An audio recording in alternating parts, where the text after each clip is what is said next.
Well, earlier this year, Virgin CEO Richard Branson wrote a blog post about happiness. He's often asked, what is the key to success? And this is what he wrote. He said, my answer is always simple: happiness. Happiness should be everyone's goal. Last week, we started this series about happiness, and we talked about some misconceptions we all have about what will bring us happiness. Listen, I thought back in my early life how foolish I was on what would make me happy.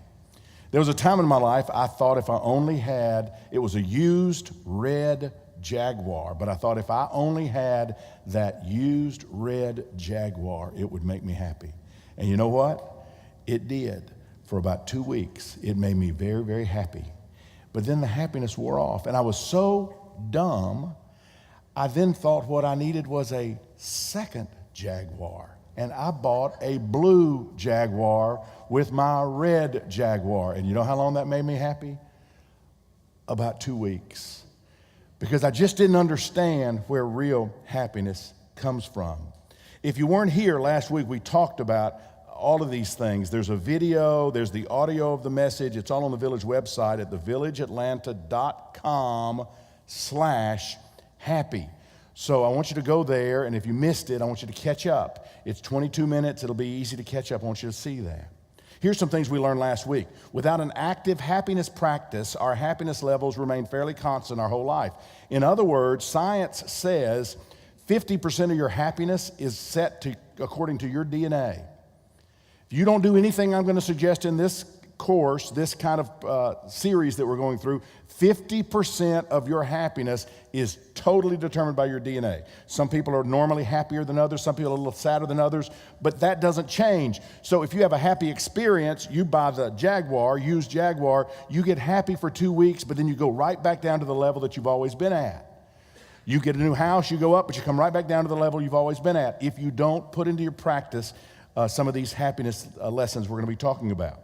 A second thing we talked about last week is without an active happiness practice, we are remarkably bad at understanding what will or will not make us happy.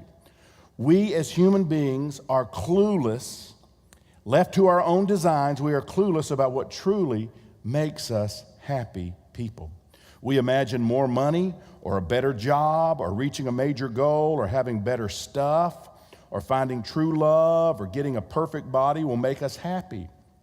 But the latest research demonstrates at best, any of those things only offer a temporary bump in happiness, and then we level off. Last week, we largely spent time on what doesn't work.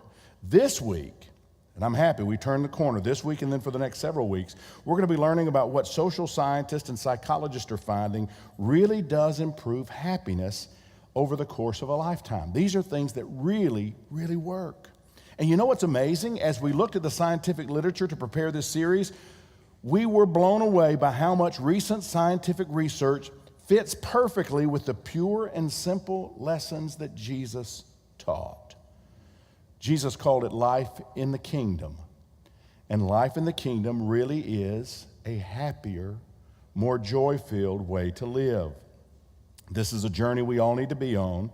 It really is an important part of all of us living our best lives. In that blog post I mentioned earlier, written by Richard Branson, he shared a letter to a stranger with his advice on happiness. I thought it was wise. Dear stranger, so many people get caught up in doing what they think will make them happy, but in my opinion, this is where they fail. Happiness is not about doing, it's about being. In order to be happy, you need to think consciously about it. Don't forget the to-do list, but remember to write a to-be list. If you allow yourselves to be in the moment and appreciate the moment, happiness will follow. I speak from experience. We built a business empire, joined conversations about the future of our planet, attended many memorable parties, and met many unforgettable people. And while these things have brought me great joy, it's the moments that I stopped just to be rather than do that have given me true happiness. Why? Because allowing yourself just to be puts things into perspective. Try it. Be still. Be present. For me, it's watching the flamingos fly across Necker Island at dusk. It's holding my new grandchildren's tiny hands. It's looking up at the stars and dreaming of seeing them up close one day.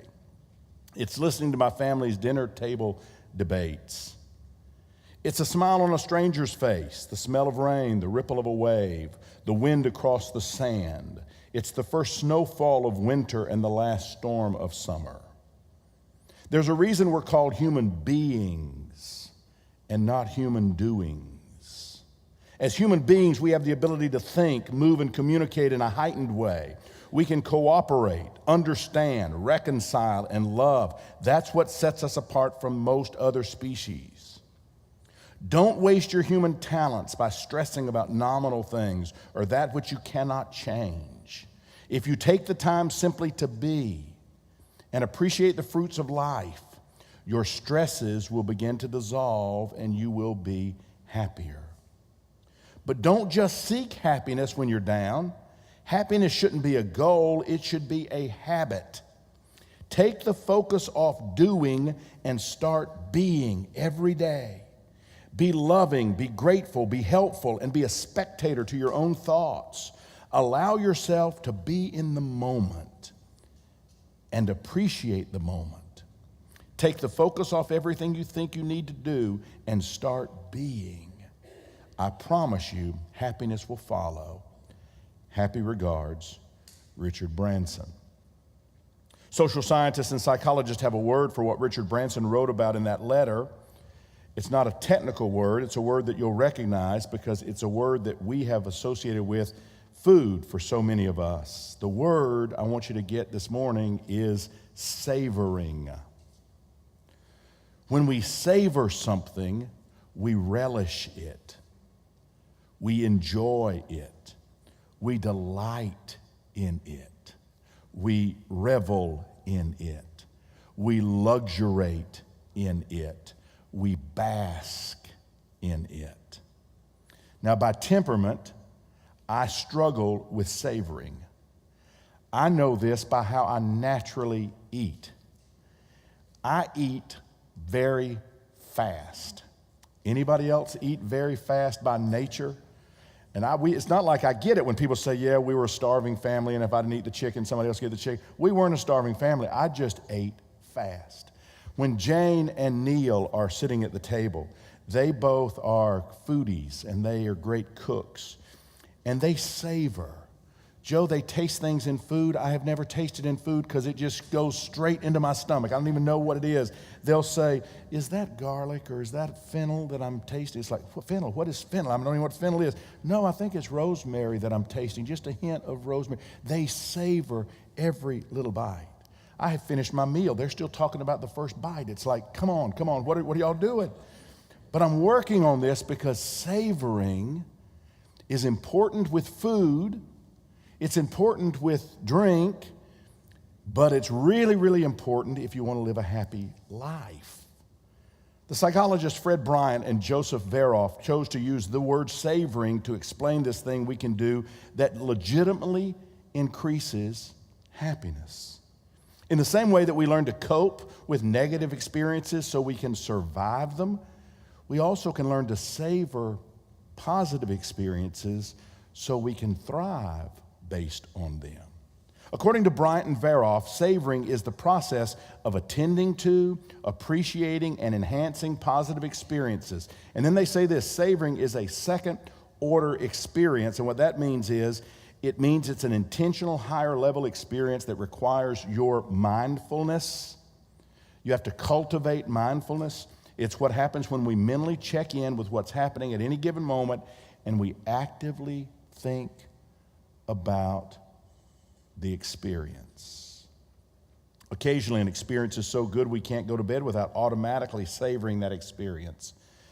But really, those experiences are rare. More frequently, we have wonderful experiences in life without stopping and reflecting on what made that meal, that time with friends, that song, that vacation, that book, that play, that movie, what made those things so special? If we want to be happier, we have to develop a happiness practice, and that starts with cultivating a habit of savoring those special moments of goodness that we experience in life. A few years ago, I attended a 3-day seminar in Laguna Beach. The featured speaker was a Franciscan priest by the name of Richard Rohr. I had read several of his books, but for 3 days, I sat just a few feet from him, and I listened and hung on every word that he said. One of the things that I've never forgotten from that session was that he talked about savoring. Here's what he said. He said there's a psychologist named Dan O'Grady who had recently attended one of Rohr's seminars, and he shared this with Rohr. Rohr's then passing it on to us. Rohr said, important, y'all, our negative and critical thoughts, they are like velcro. When a negative or critical thought goes through our mind, it sticks and it holds. Whereas our positive and joyful thoughts are much more like Teflon. They slide off. Negative thoughts stick. Positive thoughts have a tendency to be like Teflon and just fly off. He said you have to deliberately choose to hold on to positive thoughts so they can imprint. Observing my own habits about this, I see it's true. I can remember as a young preacher, someone meeting me at the back door and being critical after a sermon about one little minor point, being critical, and I can tell you the person's name. I can tell you exactly what they were wearing. That's nearly 40 years ago. I can tell you everything about that person, and then I try to think of the people who meant the most to me in that church, the kind, sweet ladies and men who were so good to a young preacher just getting started. Have a hard time remembering them, but I remember negative sticks like Velcro, positive like Teflon. The implications are enormous for all of us in this place. If you will get that one thought, it can change your life. Rohr went on to say this: neuroscience can now demonstrate the brain indeed has a negative bias. The brain prefers to constellate around fearful, negative, or problematic situations. Can I say that again? The brain prefers to constellate around fearful, negative, or problematic situations. In fact, when a loving, positive, or unproblematic thing comes your way, you have to savor it consciously for 15 seconds before it can harbor and store itself in your implicit memory. In other words, if you don't focus on that positive thought, if you don't focus on that beautiful picture you're looking at, if you don't focus on that precious smile or that kind word, if you don't focus on that for 15 seconds, it won't lodge. It's gone. It just went through. Negative thought, it'll stay. Positive thought, gone. We must indeed savor the good in order to significantly change our regular attitudes and moods. You have to learn this or you're stuck. And you can learn it. And you also need to strictly monitor all the Velcro negative thoughts because they will destroy you. Now, there's two kinds of savoring. There's world-focused savoring, and then there is self-focused savoring. Let me talk just a moment about this. World-focused savoring involves experiences that connect me to something bigger than me, things outside of me. It could be an experience that I have in nature. You ever walked along the beach and just been kind of overwhelmed at how beautiful things are and the majesty and marvel of the ocean? That would be savoring. When you think about those things, that's savoring something that's in nature. Changing of the colors of the leaves in the fall. It could be an interaction with a person. Have you ever listened to an artist sing or play an instrument and you're just kind of, you just savor it? It's like, that's unbelievable. It could be a group of people that you're around, you just kind of savor it. It could be spiritual, it could be a supernatural experience. Those are things outside of yourself that you just savor. Self-focused savoring involves experiences that connect me to something within me. It includes things like my talents, hard work, personality, behavior, and even things associated with my physical body. Occasionally, I will write something, and I'll go back later and say, that was good. That was good. The way that came out, that was really good. That would be savoring something that I did. Occasionally, I'll put a party together. And of course, Jane makes everything lovely, but I'll invite different groups of people. And just sometimes the mix of people is just lovely. And I'll, at the end of it, think, that was nice. That was really nice. That's savoring. A focused, hard day's work. Jane, I don't do this, but Jane will go out and she'll work all day in the yard, and she just loves that. And I think that's hell to me. I can't even imagine wanting to do that. That would be horrible. But she'll go out and she'll do it, and she comes in and she is dirty from head to toe, and she says, that was awesome. It's like, you're a weirdo to me. I just can't even imagine that. You ever had an interaction with someone that was so meaningful and it was just helpful to them, and it's okay to step back and just savor that you did something, that it was you were able to participate in that.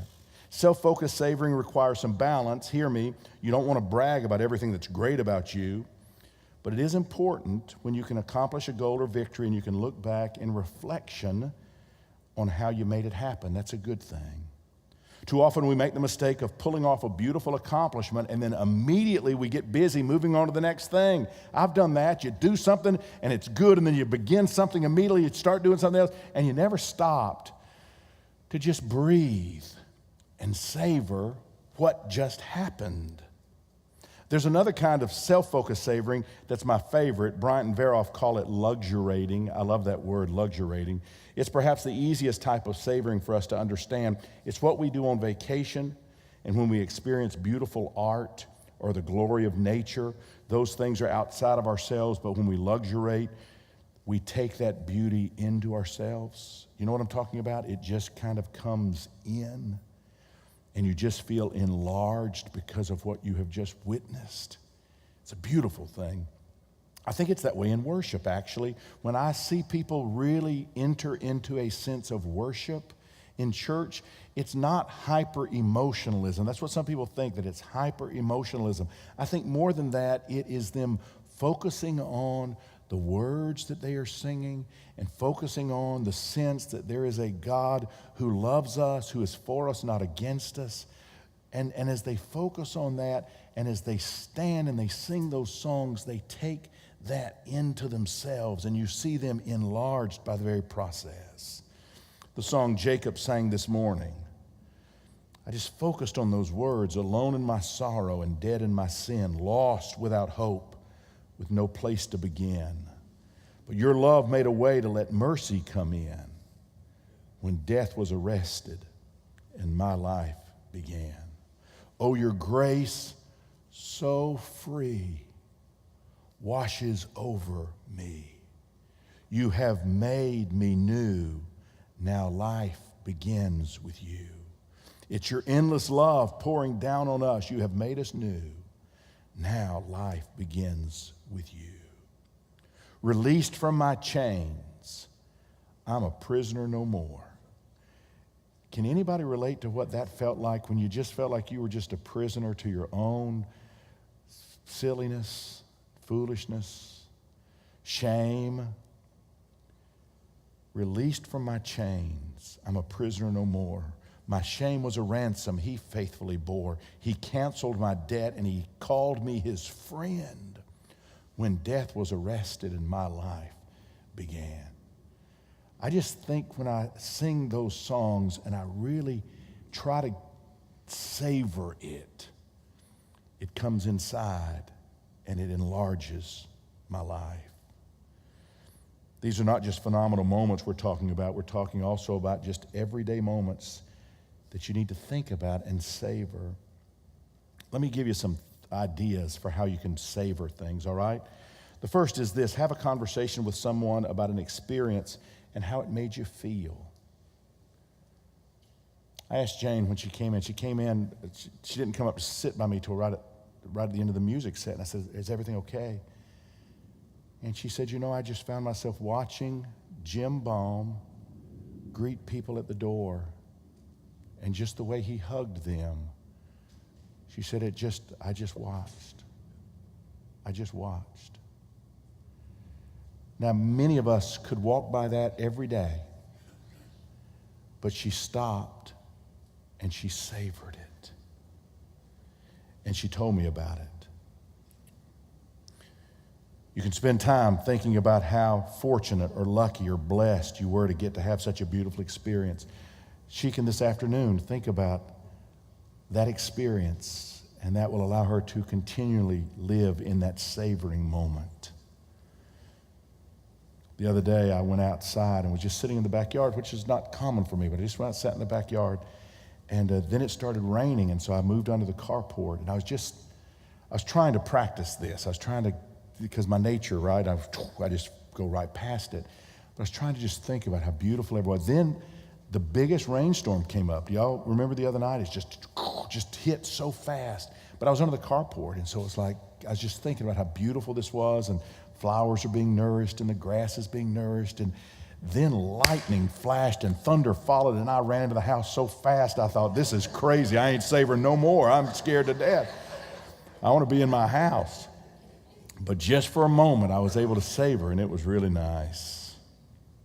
Free yourself to get lost emotionally or physically in an experience. Just get lost in it. Forget your schedule for just a moment and just watch. Just enjoy. Allow yourself to be proud of the part you played in making the experience happen. If you're a part of the experience, then it's okay to be proud and think that was a good thing I was able to do. Be fully present in the moment. That's mindfulness. Be fully present in the moment. Don't be checking your Facebook. Don't be looking past this person to see the person in the back that you're wondering what they're doing. Be present. Be present. That's one thought we wanted you to get is savoring. Big deal, savoring. Next thought I want you to get is gratitude, which is different, but it's super important if you're going to really be serious about happiness. The second practice of happiness is gratitude. Gratitude is a practice that naturally follows a healthy practice of savoring. So if you savor, it will roll right into gratitude quite easily. Dr. Robert Emmons is a professor of psychology at the University of California who has focused his work on the subject of gratitude for over 20 years. His research shows physical, psychological, and social benefits of practicing gratitude. In other words, gratitude makes you a happier, healthier person. Dr. Emmons says gratitude has two components. It's an affirmation of goodness. Gratitude says we acknowledge that there is good in the world and we have received gifts and benefits from it. And then the second part is life's goodness has a source that is outside of us. Life gives us good things we don't necessarily earn or deserve. For those of us that are followers of Jesus, we would say we humbly accept our connectedness to each other and to God. That's a part of gratitude. Just like savoring, gratitude is also a second-order experience, which means it has to be intentional. It just doesn't happen. It has to be intentional. Gratitude allows us to deal with the very real fact that blessings we receive are above and beyond what we have given in this life. If we were serious about gratitude, what we receive way, way, way is more than what we ever give. The Christian writer G.K. Chesterton had the right idea when he said we need to get into the habit of taking things with gratitude, not taking things for granted. Don't take things for granted, take things with gratitude. Take things with gratitude. Gratitude puts everything in a fresh perspective. It enables us to see the many blessings all around us, and the more ways we find to give thanks, the more things we find to be grateful for. Giving thanks does take practice, though. We get better at it over time, and gratitude is one of the key markers of a spiritual life. A few years ago, my wife, Jane, was going through a time of depression and anxiety. She wasn't feeling happy as much as she was used to. Jane did a study, and then she shared this study with the group of ladies in our church. It was called 1,000 Gifts, and it was written by Ann Voskamp. Let me quickly summarize the book for you. Voskamp's story begins with the twin themes of suffering and ingratitude. She recounts the heartbreaking story of the death of her sister and shows how this, along with other great sorrows and disappointments, drove gratitude far from her life. 1,000 Gifts is her biographical account of first seeing her need for gratitude and then learning to express it not in spite of life's trials, but even through life's trials. And she refers to this as the Eucharistio. Eucharist is the word for thanksgiving in the Greek language. So she called it her Eucharistio, her way to show thanks. And it was just ordinary things. It was ordinary things. The first 3 things she lists in her 1,000 gifts were morning shadows across old floors. That was number 1. Jam piled high on toast. Jam piled high on toast. That was 2. The cry of a blue jay from a high spruce tree. That was number 3. As she writes, she finds that she begins to think and speak a language of gratitude. Her life is transformed as she discovers how to be grateful. She goes so far as to make this very nearly sacramental saying. I love this. If clinging to his goodness is the highest form of prayer, then seeing his goodness with a pen or with the shutter camera or with a word of thanks, these really are the most sacred acts conceivable we can ever do. Jane took this to heart. She began writing things she was grateful for every day. I asked her if I could bring this today. This is 1,000 gifts.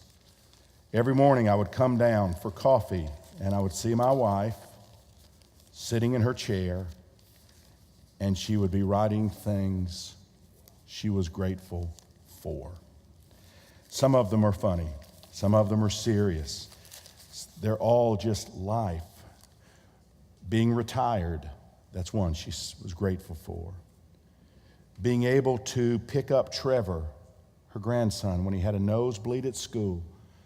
Because of where we live and her schedule, she was able to go pick him up and bring him home. She counted that as a gift. Robert Ware in our church, working a camera. Robert Ware volunteering to do the Kroger run on Sunday mornings. It's right here on the list. That was something she was grateful for. Getting to go to the women's rally, the march, the women's march. She wrote that as something that she was grateful for. On one of these, I remember seeing Trevor stopped cussing. He's 5 years old. That was good. I don't know the full details behind that, but I'm really glad that Trevor stopped cussing. Jenna taking her Nana to the doctor. Water. Running water from a spigot. What a luxury we get to enjoy every day. Visiting Ray and Jen and the California kids. Double dating with Brandon and Jenna. Casual date night for Ray's birthday. Going to a Braves game. Riding in the way back of Stephen Kelly's Suburban. Seeing daisies growing. My incredibly sexy husband. I made that one up, but I think I looked all the way. I looked all the way through here. It's not in the dang deal, but I just appreciate so much. That better be 1001. My point is, my heart feels so much love when I read that, and I know it helped Jane as she just looked at that's why she saw Jim today, and because she's trained herself now. It's not just the busyness of the lobby on Sunday morning, it's Jim hugging people as they come through the first door into our church. That's a beautiful thing. The people working in the cafe in the morning, that's a beautiful thing. The people that do things around here, it's a beautiful thing. The kind word said by the person who's sleeping outside, but the kind word they said about how they feel about our church, that is a beautiful thing. She is practicing gratitude. Love is the root of being grateful. Love is at the root of being grateful. There's a story in the Bible of 10 lepers coming to Jesus and asking him to heal them. And Jesus did heal them. He told them, you go show yourselves to the priest now, which was legally what they needed to do. And as they were going, the Bible says they were healed. But Luke chapter 17 says this, one of them, there's 10 healed. One of them, when he saw he was healed, came back, praising God in a loud voice. He threw himself at Jesus' feet and he thanked him. And then Luke writes, and he was a Samaritan. 10 were healed, only one was grateful.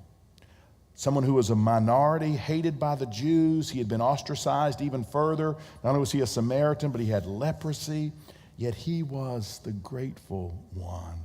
The others just did the rules, went to the priest, but he was grateful.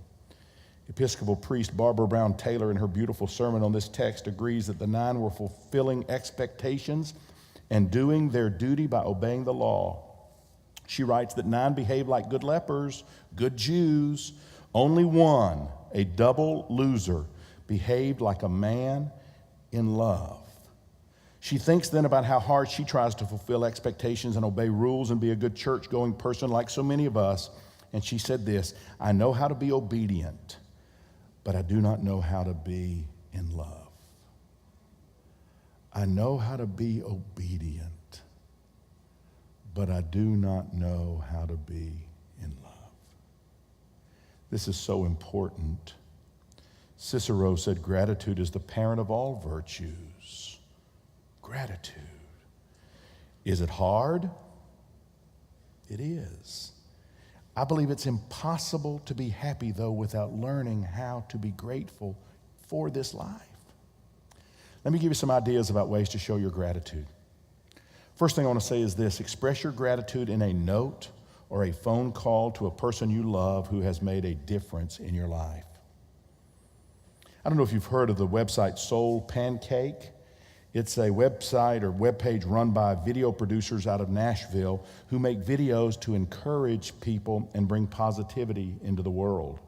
You maybe have seen The Kid President. That's one of the videos that they've done. Well, I recently watched a video where random people were brought in and they were given a happiness test, just like the test that we're asking you to take. They were given a happiness test.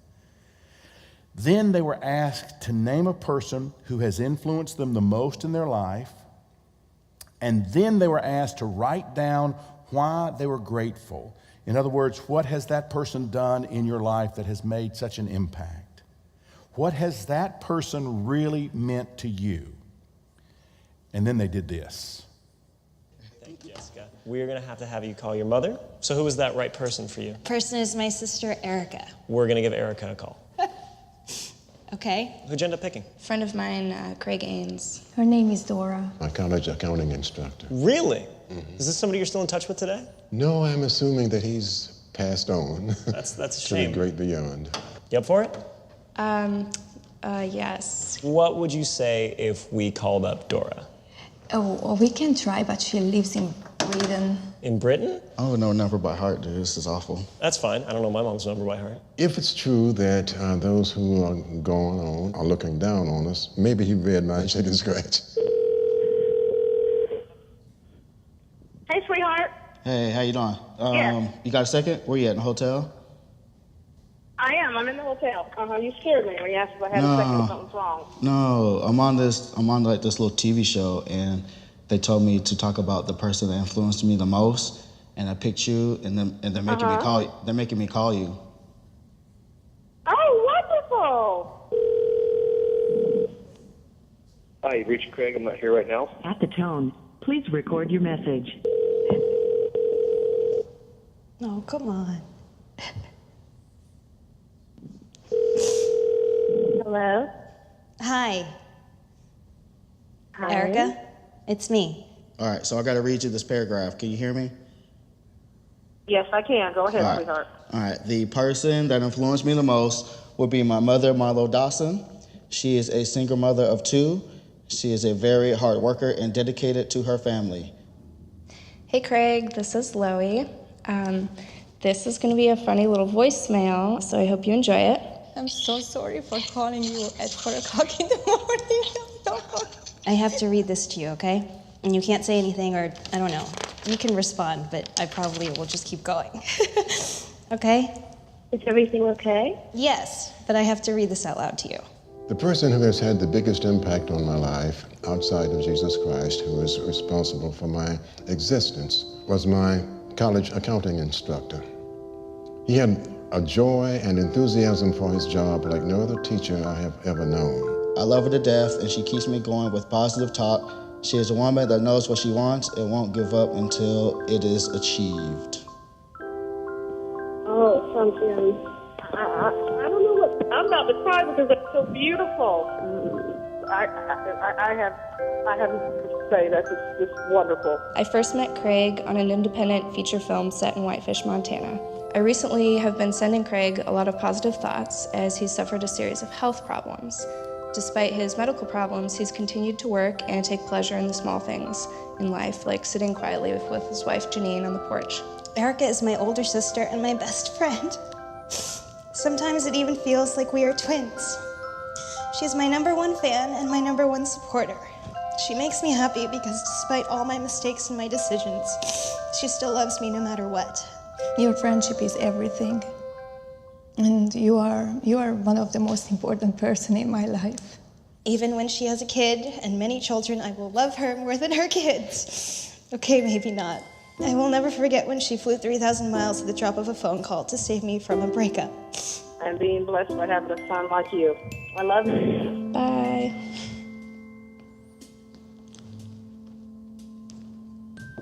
Why did you do this?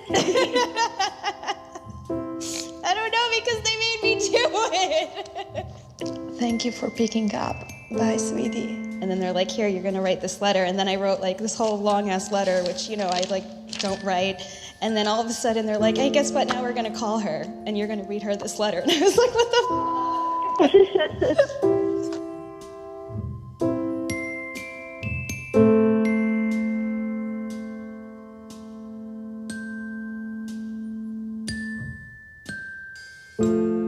Before we let them go, we gave our subjects one more happiness test. Now, we mixed up and rephrased the questions so they didn't know they were taking the same test twice.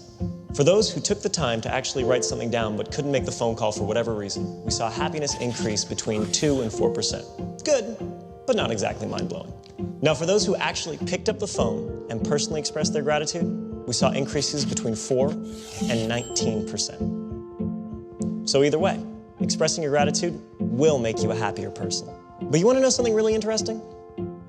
The person who experienced the biggest jump in happiness was the least happy person who walked in the door. What does that mean? That means if you're having a particularly tough time, trying this out will more likely have a greater impact on you. Trust me, I'm in a lab coat. Did you like that? I thought that was a very touching thing.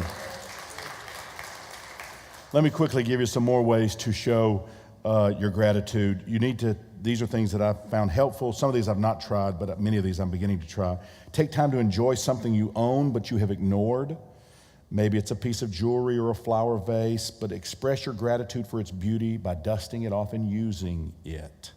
Maybe a beautiful serving dish or something that maybe has been in the cabinet, but you pull it out and you use it.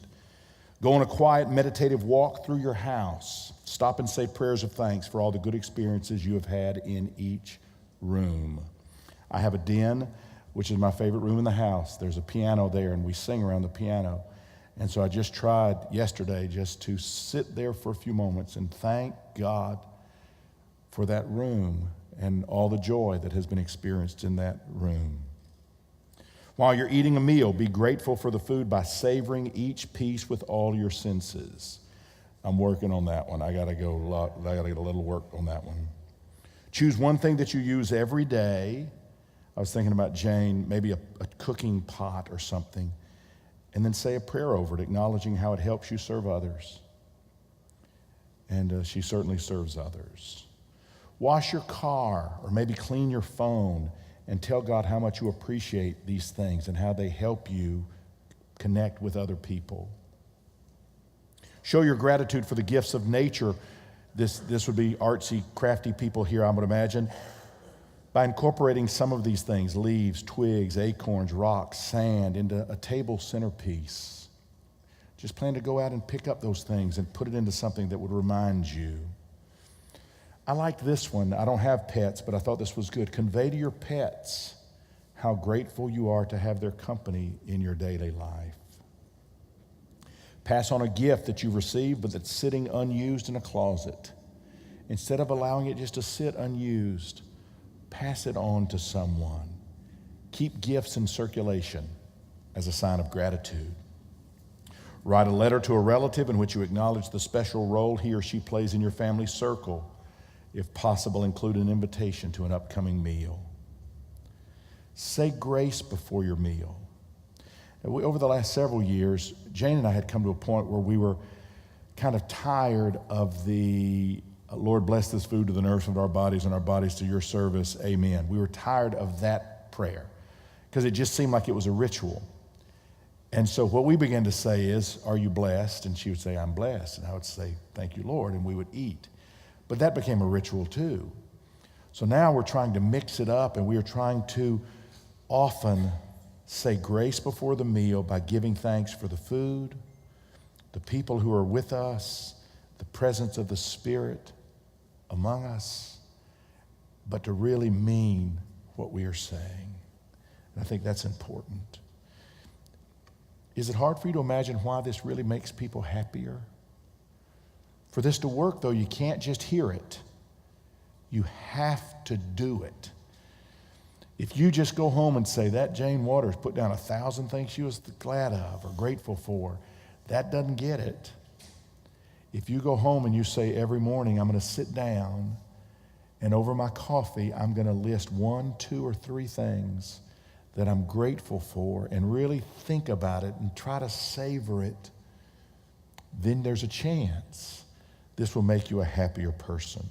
That's my assignment to you, is to take 1 to 3 things every day and just put it on a tablet or in your computer, run a list, and just over the next weeks of this series, see if you can't come up with 50 things that you're grateful for. Last Sunday, a really good friend of mine died. He was in a car wreck on Saturday morning. His name's Mitch Sneed. He was a editor of a group of newspapers in Alabama, but he had been a big newspaper star in Georgia, and now he's had big reach in Alabama. Hired me to write a column. I write a column for his newspapers. And it was in a bad wreck on Saturday, and he died on Sunday, 57 years old. So Jane and I, we experience things like that a lot. I know you do too. And you know what we said to each other this week? We said, you know what? Life does offer punches in the stomach, horrible experiences, things that just we hate. But also there's so much good. Let's do our best to never apologize for the good blessings in this life. Let's see if we can't focus on that above all. We know there's going to be bad stuff happens. That's what happens in life. Bad stuff always happens. But we can focus on the bad stuff and become cynical and negative and pitiful. Or we can make up our minds to focus on what's good. That's what we want. We want to go overboard on learning how to be happier people. I want to close with one more quote. This is my favorite quote of the week. It's by Hetty Kober from Yale University. But this is what I'm talking about. This quote sums it up. A lot of people think of happiness as a very, very exciting emotion. They expect it to be this constant state of ecstasy as opposed to equanimity, which is a more sustainable and attainable form of happiness, almost like a quiet joy. She goes on to say, it doesn't look like winning the lottery. It looks much more like sitting quietly and noticing that your life is actually wonderful. And if we noticed, I think we would see our lives are actually wonderful.